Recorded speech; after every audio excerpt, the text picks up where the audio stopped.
Thank you very much for attending Revenue Bootcamp. This is the first time we've ever done this. The idea occurred earlier this year when we were looking at all the conferences coming up, and everything was about social media and Twitter and basically gathering eyeballs, but nobody was talking about monetizing people. And so we thought what a concept. Maybe we should help people monetize things as opposed to collect eyeballs. And at the same time, we're in sort of the nuclear winter of venture capital fundraising. So we thought, well, the best kind of fundraising is when you're using revenue as opposed to sucking up the VCs to get money. So those two factors came together, and hence we are here at Revenue Bootcamp. Some housekeeping things to start off with. First, the hashtag for this. How many of you are on Twitter right now? The hashtag for this is hashtag Revenue Bootcamp, so that's number one. Number two, believe it or not, I didn't know this. I've spoken in this room and been in this room many times, but every seat has a power supply in it. So believe it or not, you can just plug your laptops in to the thing. And the seats also have Ethernet in it.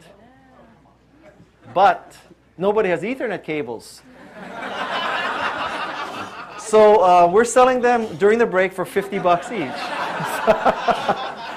If you don't have Ethernet cable or $50, there is free Wi-Fi. And Gina here has, just raise your hands if you need a Wi-Fi password, and we'll just get that to you so that you can actually be on Twitter and tweet. And by the way, this whole thing, all the video will be archived, and it will be on the Building 43 website of Rackspace shortly.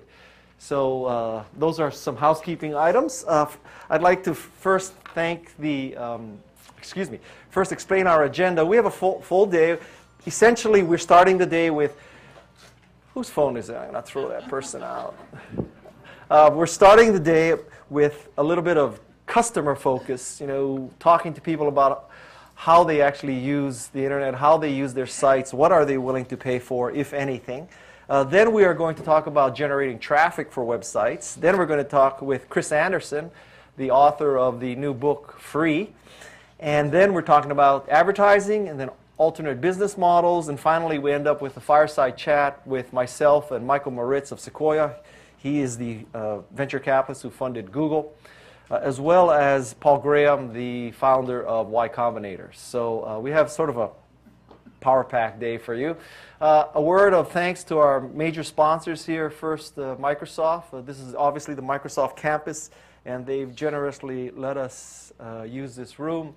They also have this BizSpark program where they support entrepreneurship in many, many ways, something for you to look at. The Brenner Group is a financial services company that can help you with your valuations and your personnel and the services that you would need as a privately held early stage venture capital funded tech firm. The next sponsor is Facebook. Gina, where are the coupons? At registration. Oh, so you should have, did they get them already? Okay, so believe it or not, you got a coupon that's worth $50 in advertising on Facebook. So now you can use that $50 and try your first advertising on Facebook. So they're a sponsor of our conference, as well as Fenwick & West, one of the preeminent law firms for corporate finance and other matters here in the Bay Area, and Rackspace, the hosting and cloud services company. And the other hat that I wear as CEO of Alltop, we are hosted at Rackspace, and we are quite happy with Rackspace. So something for you to consider, because the concept of buying your own servers and building your own server farm and all that is so 1.0. I mean, that is a thing of the past. That's a kind of a good IQ test. If you walk into a venture capital firm and say that you need a lot of money to buy servers and to build your own server farm, you fail the IQ test. So companies like Rackspace definitely fulfill that need. And we have a plethora of other sponsors, Astia, the Band of Angels. My eyes, it's getting to the point I cannot read that. I can't even read this. Bill, do you want to come up and read that? I can read S-Vase. This is also a lesson in logo design. I can read S-Vase, I can read VC Task Force, I can read Montgomery & Hanson, another law firm. I cannot read the one above that. Kraus Taylor. Kraus, Betty. Betty. Yeah. I think you need a new logo. And Fountain Blue, and I cannot read. Oh my God. Is it just me that can't read it? Yeah. All right. So these are our affiliate sponsors. And the first panel is a panel that I'm going to moderate. I thought it would be a good concept to begin by asking the types of people that we're trying to attract to our websites, how they use our websites, how they pay for our websites or not pay, what kind of advertising they like. So with that, I would like to ask our 5 panelists to please come up on stage, and I'll ask you to each introduce yourself. So please join us up here.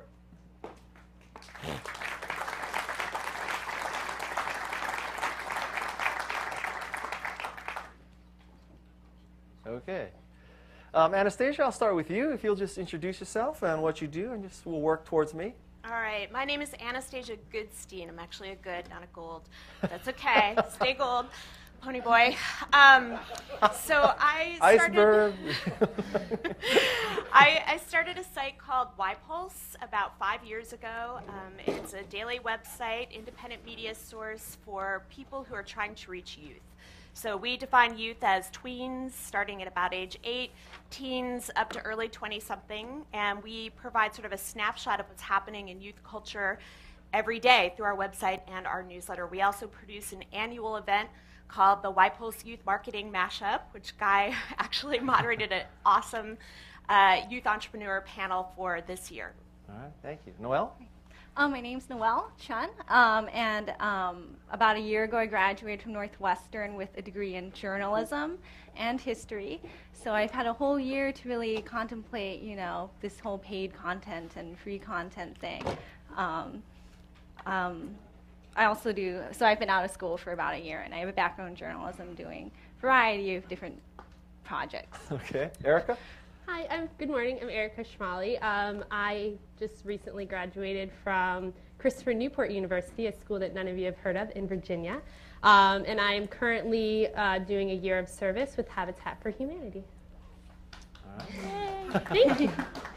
Alexander? Hi, I'm Alexander Mayorkis, and I will be a senior at Junipero Serra High School. All right. And Elliot? Hi, I'm Elliot, and I am going to be a junior at Gunn High School. All right. So we have 2 high school students, 2 recent college graduates, and 1 youth expert. Gen expert. Gen expert. All right. So first, if you could just give us sort of a brief profile of the services that you personally use online. You know, Facebook, MySpace, what is it? Twitter, what do you use? Anastasia, we'll start with you. Wow. Well, as a professional blogger, I have to sort of use it all. So and especially someone who's watching teens, I actually still maintain my accounts on MySpace, even though I think everybody thinks everybody's fled MySpace. There's actually quite a few teenagers still on MySpace. I'm on Facebook. I'm on Twitter. You know, I consume way too many feeds in my Google Reader for my own good. I'm just constantly, you know, receiving inputs of information and looking for things that I can share with my readers. So that's sort of my main, you know, what I do to do my job. Okay. In terms of my life, you know, I buy the occasional movie ticket. I book my travel. You know, do the sort of adult things, I guess, okay. that we all pay for. Okay. Noelle, what are your favorite services and sites? I do use Twitter quite a lot. I use Facebook, probably less now than I used to use it, but I still used to keep in touch with high school friends and college friends. In terms of magazines, I have subscriptions to Wired, to The New Yorker, to Self Magazine. I do pay for Netflix. I love the instant Netflix, so I get the 1 DVD unlimited, and then I watch the instant whenever I want. Love that. I go to YouTube quite a bit. I go to all the different news sites, of course, usually ungated access, and I use Alltop quite a bit for searching on various topics. Yay! Noelle, how, as a recent college graduate, what's your opinion of what's happening with MySpace? You know, everybody think it's gloom and doom there. And also, so not only MySpace, but now that you're out of college, what's the role of Facebook in your life? That's a good question. To be honest, I never really used MySpace that much besides looking at music groups, so I may not be the best person to answer that. I can say that Facebook has changed quite a bit since I first joined. I think I joined back in 2003 or 2004, and you know, at the time it was limited to select colleges. I think it was like 15 when I had joined, and there was kind of this illusion that it was safe. You know, surely other people can't be dangerous if they're from other colleges. And you could choose friends that you were actually friends with. And now in days, you know, it's being opened up as a bigger marketing tool. My parents are both on Facebook, and they are very active users. I recently found a picture that my mom had posted of me and my friend, and I don't even know where she got this picture. So for that reason, I think it's changing to something different from how I originally used it, and for that reason, I use it a bit less. Okay. But thank you, Facebook, very much for having us here. Have you invited your parents to follow you? And, I haven't invited my parents to follow me, but they do follow me. You know, there's this marvelous thing called limited profile. And it's not that I'm actually trying to hide anything, because that's one of my own personal things. You shouldn't ever have anything on the internet that you wouldn't feel safe your parents seeing or whoever's seeing. But you know, for that personal boundary, you know, so they don't see all of my wall posts. Okay. So. Erika, your favorite sites and services? Oh, I'm still addicted to Facebook. I recently deleted my MySpace account, so I no longer have MySpace. That's interesting alone. Why did you do that? I just once you have to now enter in like the secret cryptic code in order to get on MySpace, that's a little creepy. And also, I just don't use it. I only use it to look up bands, so it's not really necessary. Okay. Yeah. I mean, I do the same thing, ordering plane tickets online, and I surf the channel a lot on Hulu to watch TV shows and things like that. Okay. Alex? I use Facebook and just Gmail to check my email. That's it? Well, that's mainly what I go to regularly, but if I ever have to look up something for a homework assignment, then I'll usually Google it, or even though our teachers recommend we shouldn't, Wikipedia. Your teachers recommended Wikipedia? No, they recommend we don't use it. Don't use it. Yeah. And why do they say? Well, just because anybody can post anything on Wikipedia. They say it's not very reliable, but I find that it usually is. Okay, Elliot, your favorite sites and services? Okay, I have a Facebook account. I also have a Twitter account, but I use Facebook a lot more because more of my friends are on Facebook than Twitter. I also use Hulu to watch TV, and my family is subscribing to Netflix, so I use Instant Play on Netflix a lot also. I also use the internet to do homework, like Mayorkis. And my school has these things called subscription databases, which I use. Sometimes I use Wikipedia, and sometimes I use, there's one called Global Issues and Context, which is helpful too. So. Okay. One more background question. Could you just tell us which computer, which phone, which browser, and which email service you use? So, Anastasia. So I'm a PC. I use a Dell laptop. I use a BlackBerry Curve. Okay. A browser, a Firefox. Sorry. No viruses. And did I get everything? Email service. Email service, Gmail. Gmail. Okay. Noelle? And Outlook. Yeah, I use a MacBook, 13-inch, it's black, I love it a lot. I recently started to use Safari after the most recent release. Before that I used Firefox, still like the plugins quite a lot. I use Gmail every day, I love my Gmail. And was that everything? Okay. Phone. Yes, I lost my very simple phone about a year ago, and so my dad gave me his old Trio. It's actually not as smart as it looks. It doesn't have any internet. The antenna's falling off, so I've taped it back on. Still works, but I can tweet via text, so that's good enough for me. Okay, Erika? Let me see. I have, the cheapest computer I could find since I'm a year-long volunteer. I have no money. So my computer died. Once you get the one for college, it died after 4 years, like all computers do. So my new laptop is just an HP. And then I use the Internet Explorer on it. And I use Gmail, love Gmail. And my phone doesn't even have a speakerphone because my phone also died. And so my friend gave me her really old phone. And I don't know, I have Verizon on that. Okay. Mayo?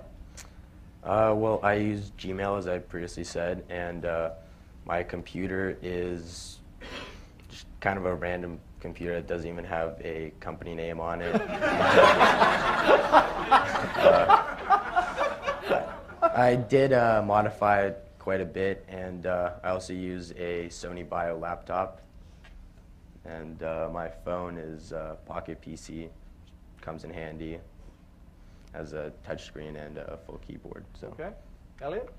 I use an Apple iMac as my main computer, and my phone is a Crazer, which I only use for telephone calls, and if I need a mobile device, I would just use my iPod Touch. And I use Gmail, and is that it? Yeah. Okay. Browser, right. Safari. I use Safari. Safari 4.0? The latest one. Okay. Well, one interesting thing is I had no idea so many people use Gmail. How many of you use Gmail out there? Wow. Wow. I had no idea.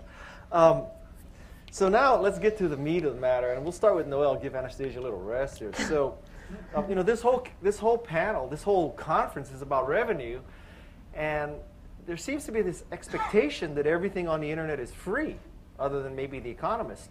So, what's the deal? Will you pay for anything? Is there any scenario under which you'll pay for something for content? Well, I guess as I mentioned, I do subscribe to some magazines, and I do believe that, coming from a journalist background especially, that there's a lot of really great content that you have to pay for, like The Economist, for instance. Like books. I really like to read books, even though I go to used bookstores, still paying for the books. But I do think that, especially among my friends, I grew up in the Napster generation. Who needs to pay for music? Isn't music just free? It's just digital files. So I think among a lot of my friends, we do have this expectation that everything is free, and especially when you're out of college and you don't have very much money, oftentimes you can't afford to pay anything more than free. So do you believe that because you don't have money, you have the right to steal things? Oh, no.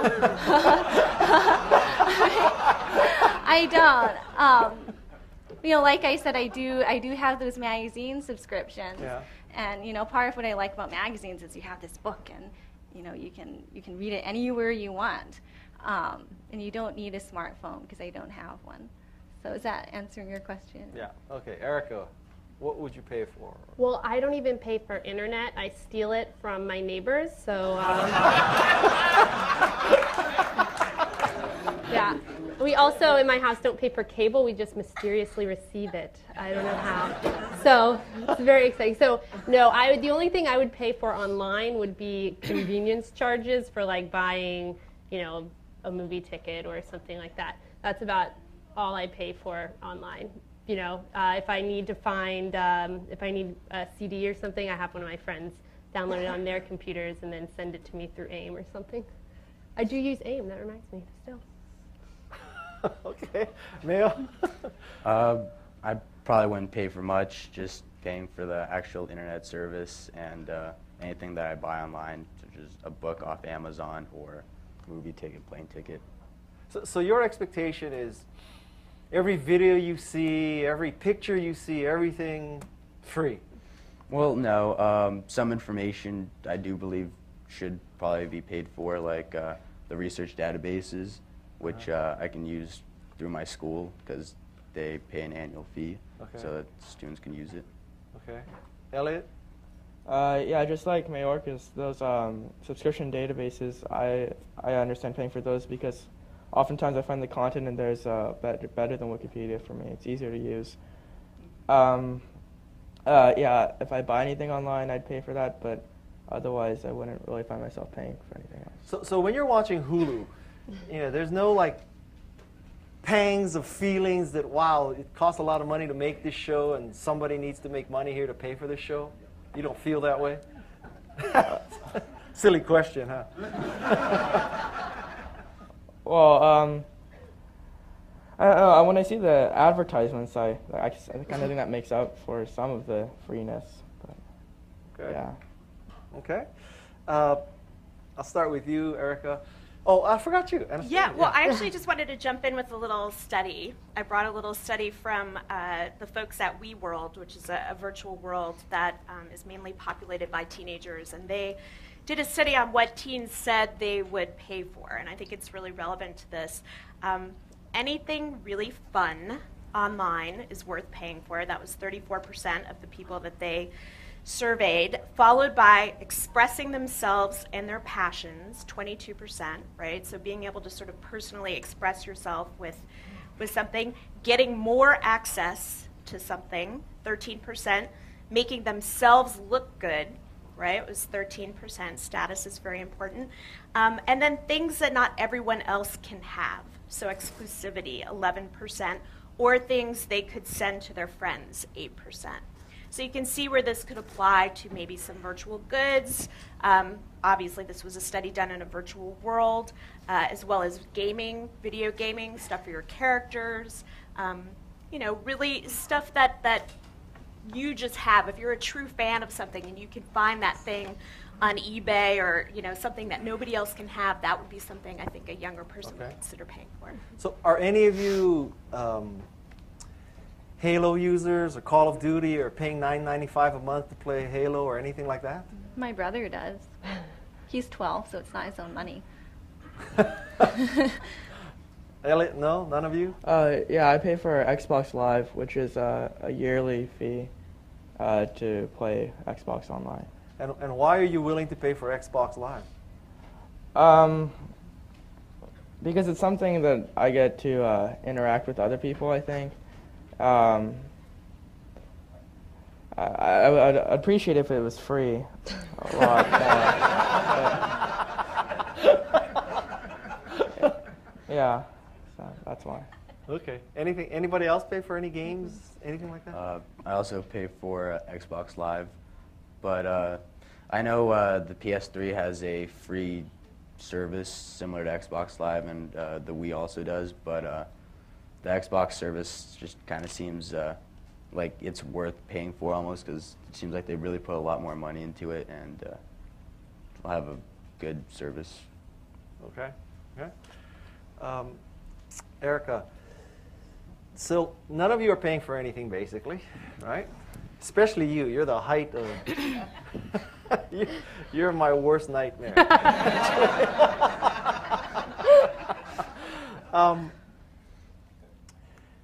Let's talk about advertising. Mm-hmm. So now, you're getting all this stuff for free. Mm-hmm. Do you ever click on a text link ad? Do you ever click on a banner or a leaderboard? Do you ever conceive of buying something? Is advertising, are these people who are sponsoring these pages and stuff, are they getting anything out of you at all, ever? I only click if it's on accident. And and with some pages like Mega Video, like when I'm watching watching TV shows online, in order to watch it, you have to click on the ad. And so with those types of pages, I have to click on it. But no, I don't ever conceive of buying anything. Do you ever watch the ad, or you just click on it and go away and come back? Or well, it's normally like raunchy ads, so I'm just sort of X them out and then move on. Okay. How about if you go to a home page and it starts playing the ad and there's a little box that says skip this ad? You click on that skip immediately? Yes.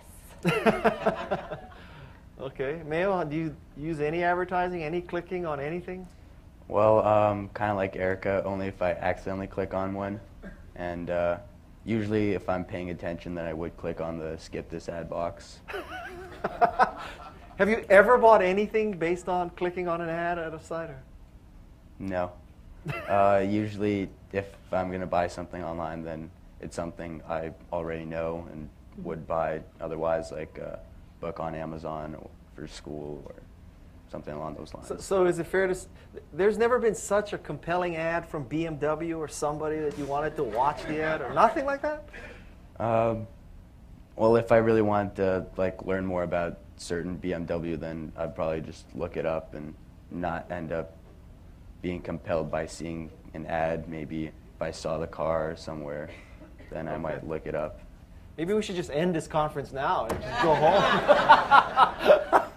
Okay, Elliot, how about advertising for you? No, the only time I'd click on an advertisement is if I have to, or if it's by accident also. So maybe one lesson is we should all make advertising that looks like an accident that you have to click on? No, I don't think that would be a good idea. Okay, Anastasia, any thoughts about advertising? Well, I guess I would ask you guys about branded content. Like if there's a cool, let's say it's a viral video that happens to be, you know, I don't know, like Levi's, like some guy, what did they like jump into their jeans, or like something that's sort of funny or interesting that gets sent and it happens to be created by an advertiser. Or if there's a Facebook page that's by Red Bull, let's say you're really into action sports and they're putting up sort of cool action sports videos with their athletes from Red Bull. Like, is that content that maybe doesn't feel like an ad, but that feels like it has value and you're sort of aware that there's a company behind it? I would agree with that. I think me and my friends, you know, we will pass around things that we may not consider advertising outright. What comes to mind is this Nutri-Grain video that we passed around a while ago, and it was about, I feel great, and it was really funny. Passed around everyone. So that's a form of advertising that, you know, we wouldn't necessarily think of quickly. So do any of you see a funny viral YouTube video by some company and pass it around? If any of you do that? No? Not at all?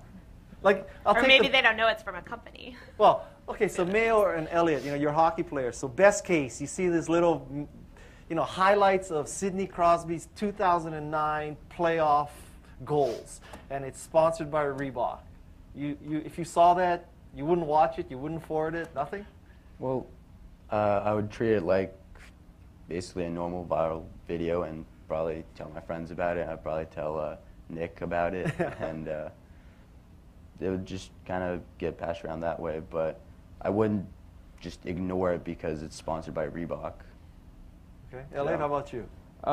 Yeah, I don't really tend to pass videos around on the internet, but I might watch it and be interested. But the Reebok sponsorship wouldn't really affect me that much. Okay.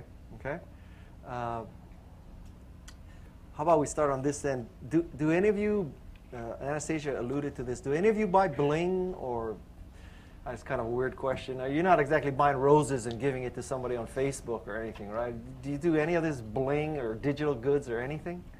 No, I don't really feel like buying something virtual is worth it because it's not something I can like have. So I wouldn't do that. How about you, Mayo? Yeah, I agree with Elliot. How about you, Erika? No, I wouldn't. You know, never? Not even like, you know, bouquet of roses for Mother's Day, for, I don't know, whatever that you can send to your mom's Facebook? Nothing? Zippo? My mom, thankfully, is not on Facebook. Okay. She promised me that much. Noelle, any bling for you? Nope. Jeez. What about ringtones? Did anybody buy any ringtones ever? I've made my own. Did you ever buy any ringtones, anything? I have mine for free. You can cut, there's a website where you can cut a song and put it on your phone for free. You're like Chris Anderson's daughter or something, aren't you? Mail, what? I don't have to buy any ringtones because any music I have, just in MP3 format, I can put on my phone and use as a ringtone, so that's really convenient. Elliot? Yeah, I would just use GarageBand to make my own ringtone. So. Oh, God. We should have had this panel at the end of the day, huh? Charlene, you're going to have to dig yourself out of this hole. Wow. I told you it was a bad idea to have this panel, Bill. Let's talk a little bit more about behavior. So, Anastasia, what have you observed in the mix between TV versus internet in terms of people spending time, particularly youth spending time with them? Sure. You know, I mean, every study that we see, especially there's a recent study by Nielsen, and you see them from Viacom, and obviously people who have a very vested interest in the television industry, saying young people still do watch TV, and I believe that they do. I just believe that they're watching it typically while they're doing other things. So the TV might be on, there might be a laptop, they might be texting. It's sort of often in the background. I do think that teens have certain shows. I mean, I've moderated a lot of these panels where teens will say, no, I don't watch TV at all anymore. And then I'll say, well, what about Family Guy? They'll be like, oh, yeah, I watch that. So it kind of depends on how you ask the question. So I think, yes, they're still watching TV, but they're watching it while they're doing other things, and some teens are watching it on Hulu, or they're getting Gossip Girl on iTunes, or sort of watching it on demand when they want to watch it. Okay. Noelle, TV? I don't have TV right now. I don't pay for cable. My last roommate I had did pay for cable, and I never really watched it.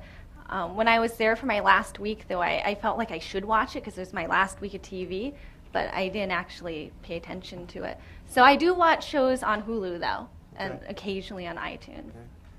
Erika, I won't even ask you. I do love my free cable. I watch it all the time. Mayo, do you watch TV? Yeah, we pay for the Dish Network, so watch TV. Do you watch it live or TiVo? Usually I'll watch it live, and if there's something I really want to see or want to see later, then I'll record it. Okay, Elliot? Yeah, my household doesn't have cable, so I would use Hulu, and sometimes I also watch podcasts on iTunes, like video podcasts. So. Aren't you paying for that? No, the podcasts on iTunes are free. So. Okay. Let me ask a hypothetical question for you Facebook users. What happens if tomorrow Facebook says it's $10 a month? What would you do? I'd cry. Okay, after you stop crying, what would you do? I may pay for Facebook. You may pay? Mm-hmm. That's very nice of you. Yeah. Noelle, what do you? I would probably leave. Okay. A lot of my friends have already shut them down, so Okay. it actually wouldn't be a huge loss. What would you do, Mayo? Well, most of my friends have Facebooks, but they'd probably do what I would do and stop using it. I think some would still pay for it, but after a while, after most people drop out, I don't think. Okay. Elliot? That big. Yeah, I would stop using it, especially if my friends stopped using it. Then there'd be really no point in keep using it. And I could also use different online services to substitute for it, like just like email would be a way to communicate. So you're willing to pay about $10 a month for Xbox Live, but not for Facebook? Yeah, because the thing about Facebook is I kind of see it as something that's convenient, as something that I can come together. It's email. It's kind of like Twitter with the statuses, but Xbox Live it's not something I can substitute with something else that's free. So the key here is you'll pay if there's no free substitute. Is that true? Yeah, if I feel like I need to use a service, I would. Well, what other services might be in the category of there is no substitute, so you pay if you have to? I can't really think of anything. I would pay for Gmail, I think. You would pay for Gmail? I would pay for Gmail if they started charging us. Okay. Would you, Erika? I don't need to ask you, right? Oh, I may. I love Gmail. Okay. Maya, would you pay for Gmail? Possibly Gmail, or I might just get Switch a to Yahoo Mail? Yeah, Yahoo or a Hotmail. So. Okay, Elliot? Yeah, I'd probably pay for Gmail, except I use the Apple Mail client, so I don't really use the Gmail interface that much. But. Anastasia, you got any thoughts on it? Yeah, I mean, I'm wrestling with this with the New York Times, obviously contemplating beginning to charge for its content. Yeah. Would I pay, would I not pay? I mean, I feel like as a blogger and someone who's always sort of needing to know what's going on, I probably would pay, is sort of where I'm at. With Facebook, I'm there more for professional reasons. I would sort of see how many of my world was paying and then decide whether it's worth the investment. But So needless to say, none of you are clicking on advertising in Facebook, right? I have a couple of times, Yeah. but I don't remember By what it was accident or about. on purpose? On purpose. It was targeted marketing with Northwestern, I think. So. Okay. So now the $64,000 question is, you've expressed your unwillingness to pay for most things. Now put yourself in the shoes of the entrepreneur or the company who is making this content, hosting this content, doing all this stuff, paying the actors, all this kind of stuff. If you were them, what would you do? How would you try to make money? So anybody got an answer? Start with you, Anastasia.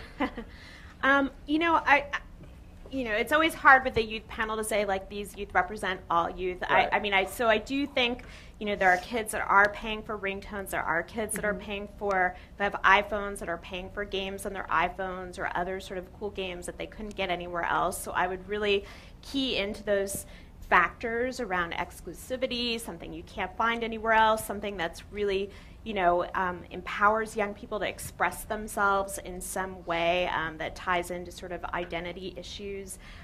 Gaming, obviously characters, these guys aren't in virtual worlds, but a lot of teens are in virtual worlds and do care about their avatars. A lot of people are in World of Warcraft or other games and care about their characters and will pay for some of that virtual goods. So I would sort of tap into what young people, what's important to young people, and get them to pay for that. Okay. Noelle?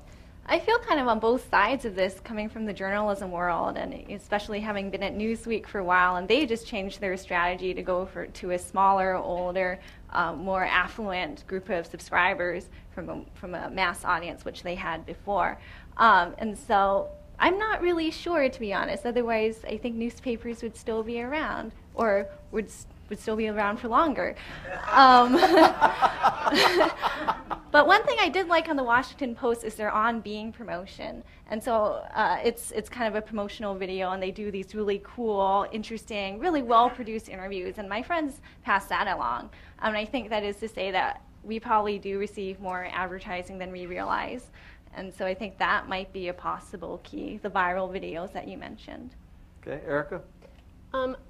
I think that the focused advertising, like they do on Google, like it reads what your email is and it sort of focuses on that, is helpful. But I feel like if they could make it a little bit more marketing friendly, like right now, like I am a sucker for marketing. If I see a pretty package in a store, I want to buy it.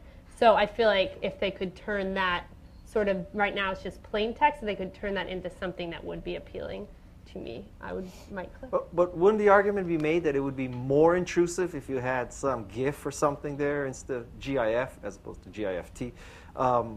Some GIF or some JPEG or some, wouldn't it bug you more that it's intruding into Gmail? It's not just a text link anymore? I don't know. Yeah. Okay. But I love Gmail, so I would keep using it. So. Okay. Mayo? Well, speaking of Gmail, I actually really like how Google uses the little text advertising because it's a lot easier to ignore. But I do find that even though it's a little creepy that they look at what the content of my email is, I do find that the actual targeted advertising is a little better because some things are just I would never click on. But, so you have read the text ad, you just never clicked? Yeah, I actually usually end up reading them, but I don't think I've ever actually clicked on one. Okay.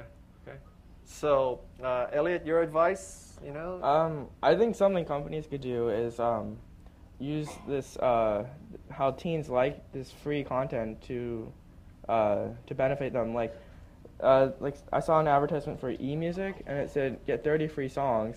So, and then if you like the service, then you can keep using it and eventually pay for it. I think that's something that would attract me. If it's something free, I would go use it, and if I like it, I might start paying for it.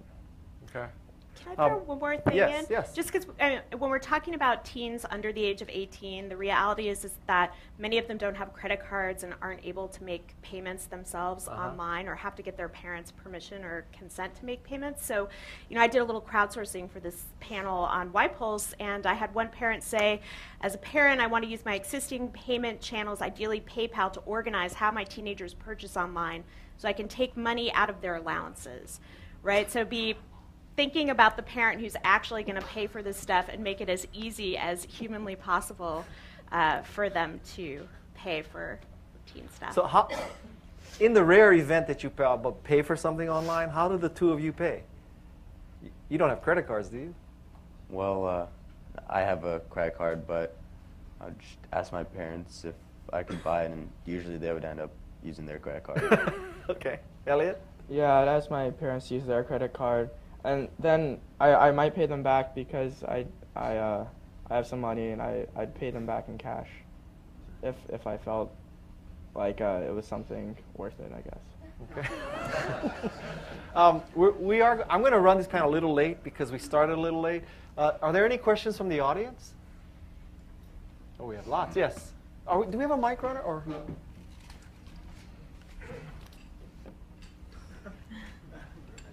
Or you can just run it to them. It might be easy. Okay?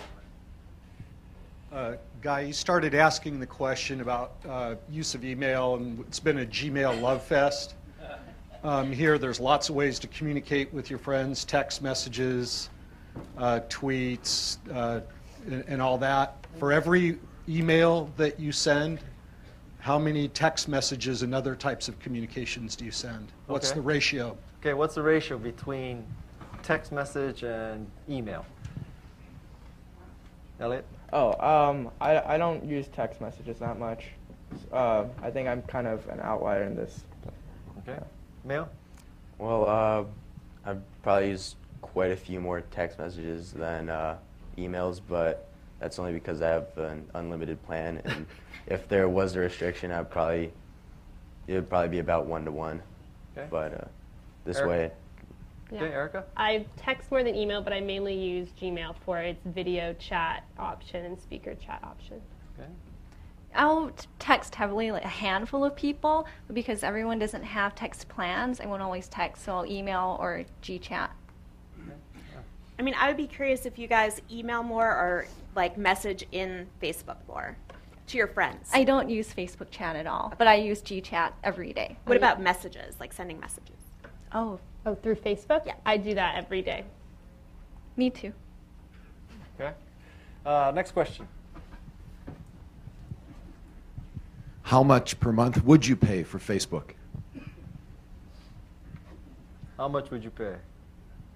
Elliot? Um, Per month. probably around. Of your father's money. Probably around $5 a month. $5. Okay, Mayo? It's not that important to me, and I probably would end up not paying for it. Okay. Erica? I would 0. I would pay if it was a year plan, probably. How Like much? a year, like if it was like $10 or $20 a year, I'd find that worth it. 10 or 20 a year? Yeah. It costs Hey, they're more to making more process than- your credit card than $10. Okay. I probably wouldn't pay for it. Okay. What? I don't think. I mean, again, like I would sort of weigh it professionally and pay for it if it made sense for my business. But Yeah, I've seen enough of my high school friends' pictures and to sort of last a lifetime at this point. No, but so give an answer. What would you pay? Would I pay? I guess I would. I mean, I'd pay up to $30, I guess, if it was a $30 a what? a year. A year. Maybe more if it was essential to my business. If I felt like it was essential to my business. But, How much would you pay per month for Twitter? Yeah. 0? How about Well, you? it depends. If I was paying for Facebook, I'd probably just use my Okay. somehow use my status. Noah, how much would you pay for Twitter? I have to think hard about that because most of my friends, to be honest, aren't on Twitter. Okay. So I do it more as like a hobby. Okay. Maybe $5 What? a month. A month? That's good. Okay. I won't even ask you, Erica. Okay, next question. Yeah. Next question. Yes.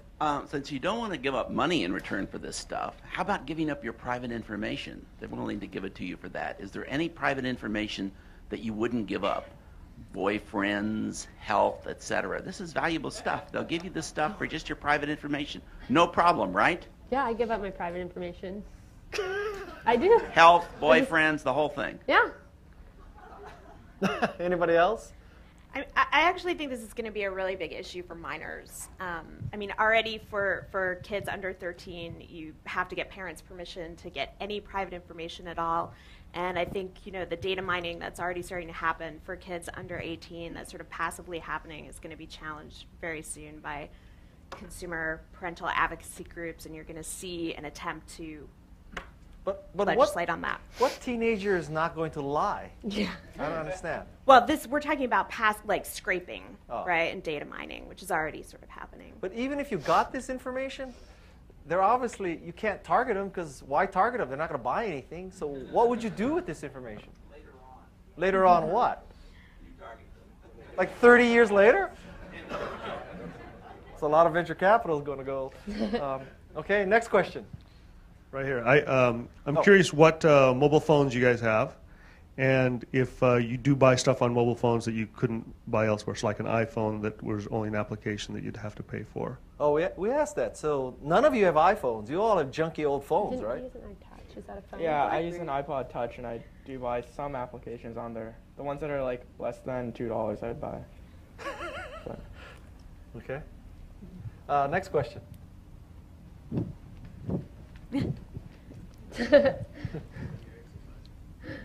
This is about the television watching patterns. You folks said that you watch Hulu and stuff. That's great for offline content. What about live, like NBA, NFL? So you don't have a cable connection. What do you do? I would just go to ESPN and follow what the sports are. I wouldn't really feel a need to watch it live. Okay. Anybody else watching live sports? You don't care? Sometimes I'll follow Twitter hashtags for the Mac Expo. I couldn't watch it online because I didn't have it, so I just followed it on Twitter. Yeah, and I think we're seeing, even with award shows, right, the VMAs on MTV used to be, the big thing that we would all watch. And now it's you can just watch it in clips. You can see the highlights afterwards, and it's probably the same with sports, right? So you look for the highlights, you look to see what people are saying about it, what your friends are saying about it, and it's kind of supplants that experience of sitting and watching the show. Okay. Next question. Yep. You don't click on ads sometimes because you feel like you don't know what's behind it at all? Why do you not click on ads? I mean, is that one of the reasons? Because clicking, you don't know where it takes you, or? Yeah, definitely. I would. Suspicious ads and stuff like that is a major reason why I don't click on them. Okay. Anything else? No? Well, I don't really click on them because, one pop-up might lead to probably 10 more, and I just don't want to open up that window and have 10 more behind it. Yeah, I think it's a lot to do with viruses and suspicions. Okay. Yep. Would you click on ads if they were polls and not just static text ads or images? If you were polls? Yeah, if you were talking about a cool hangout spot in your email thread, and there was a poll about which are the cool hangout spots, and people have voted on stuff, and they are sponsored. Okay, will the poll draw you in?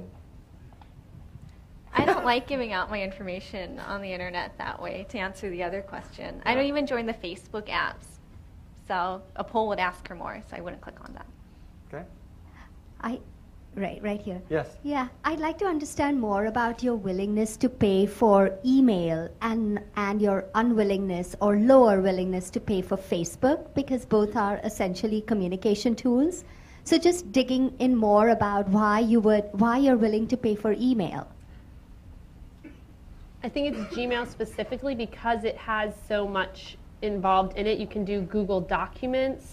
So you can say, since I don't actually have Word on my computer because I refuse to pay for it, so I use Gmail Documents and Gmail voice chat and things like that. So that it has more bang for the buck. Also, I think the success of Facebook messages is kind of dependent on your email. So part of the reason why it's so convenient is because if you don't know their email address, the Facebook message goes to their email. So one before the other. Okay. Right here? So, yeah, as I recall, everybody is willing to pay for cell phone service. And also the thing about Gmail. So here we're dealing with a unique identity that's got persistence in order to let people get a hold of you a year from now or whenever. And the unwillingness to pay for anything in the internet, I'd like to raise the question of whether this is maybe a fundamental flaw in the concept of the way the internet works. Not that we can necessarily do anything about it right now, but if we think in this new model, okay, well, the reason that nobody's willing to pay for it is because there's so much competition that everybody is putting out 20 different similar services for free, whereas with cell phones you've got basically 3 choices and a few peripheral things. I think you're thinking too much. They're just cheap, these people.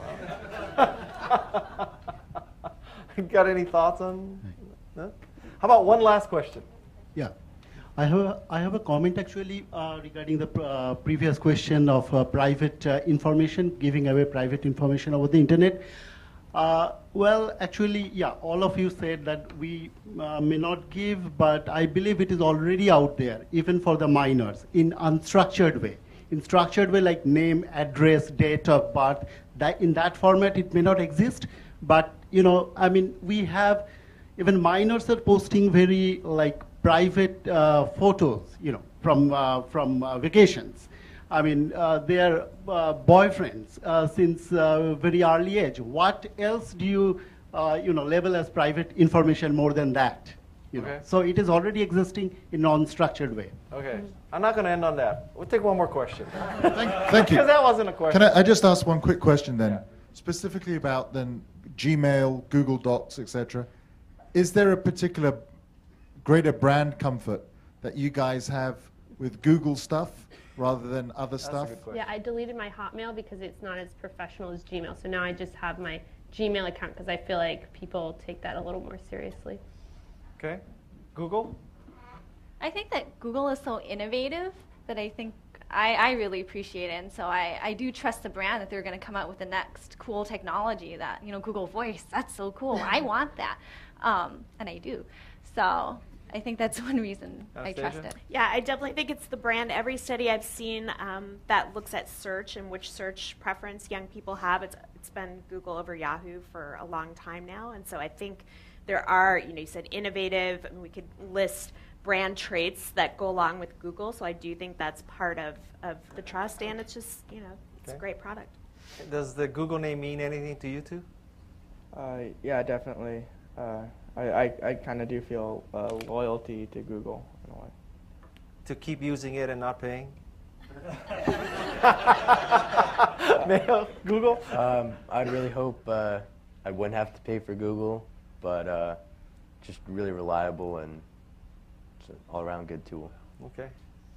Well, thank you very much, panelists. That was an eye-opening experience, to put it mildly. And please join me in thanking the panelists. And